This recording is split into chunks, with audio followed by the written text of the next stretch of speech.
OBD2 trouble code description technique circuit de détection de relais de puissance ECM, PCM élevé. Qu'est-ce que cela signifie?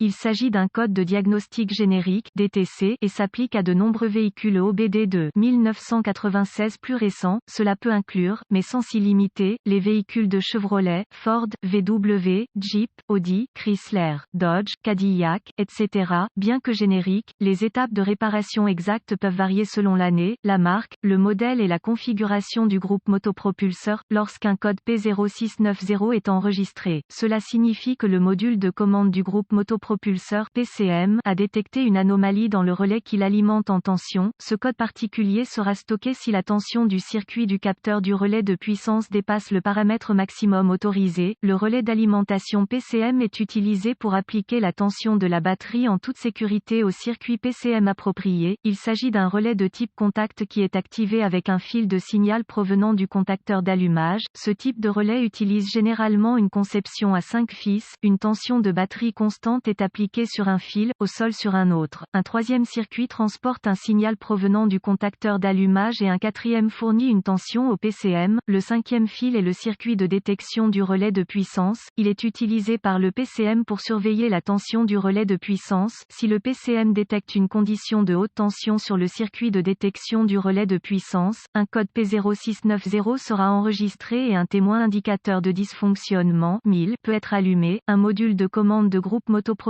PCM typique, ouvert. Quelle est la gravité de ce DTC? Un P0690 doit être classé comme grave et traité en conséquence. Cela peut entraîner une absence de conditions de démarrage ou une variété de problèmes de conduite. Quels sont certains des symptômes du code? Les symptômes d'un code de panne P0690 peuvent inclure retard ou pas de démarrage. Les accessoires électriques peuvent être inopérants. Problème de conduite du moteur. Quelles sont certaines des causes courantes du code? Les causes de ce code peuvent inclure relais d'alimentation PCM défectueux, fusible grillé ou liaison fusible, circuit ouvert ou court-circuité entre le relais d'alimentation et le PCM. Quelles sont les étapes de dépannage du P0690?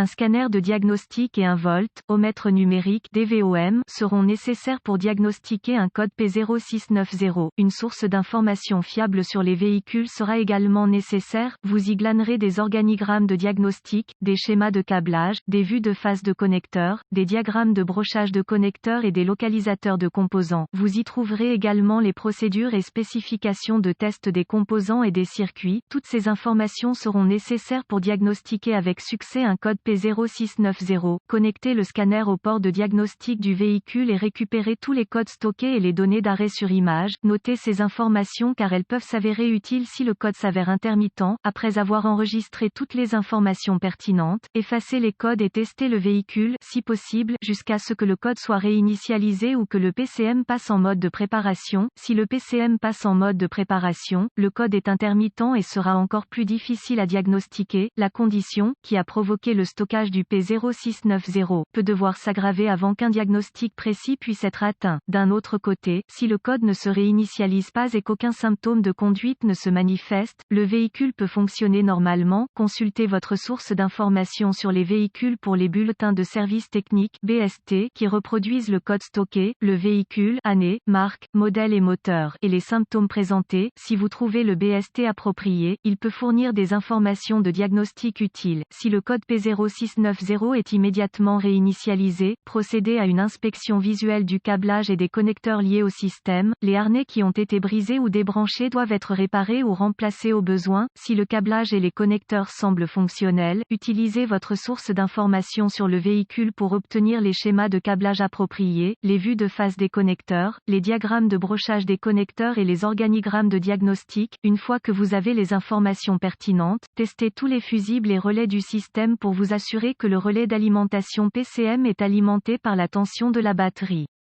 Si aucune tension constante ou commutée n'est présente au niveau du connecteur du relais de puissance, tracez le circuit approprié jusqu'au fusible ou relais dont il est issu, réparer ou remplacer les fusibles ou les liaisons fusibles défectueux selon les besoins. Si la tension d'entrée et la masse de l'alimentation du relais d'alimentation sont présentes sur toutes les bornes appropriées, utilisez votre DVOM pour tester les performances de sortie du relais aux broches de connecteurs appropriées. Si la tension du circuit de sortie du relais d'alimentation n'est pas adéquate, suspectez que le relais est défectueux, si la tension de sortie du relais d'alimentation du PCM est conforme aux spécifications, sur toutes les bornes, testez les circuits de sortie de relais correspondants sur le PCM, si un signal de tension de sortie de relais est découvert au niveau du connecteur PCM, suspectez un PCM défectueux ou une erreur de programmation PCM, si un signal de tension de sortie de relais excessif est découvert au niveau du connecteur PCM, vous avez un court-circuit à la tension, les fusibles et les liaisons fusibles doivent être testés avec le circuit chargé pour éviter un diagnostic erroné.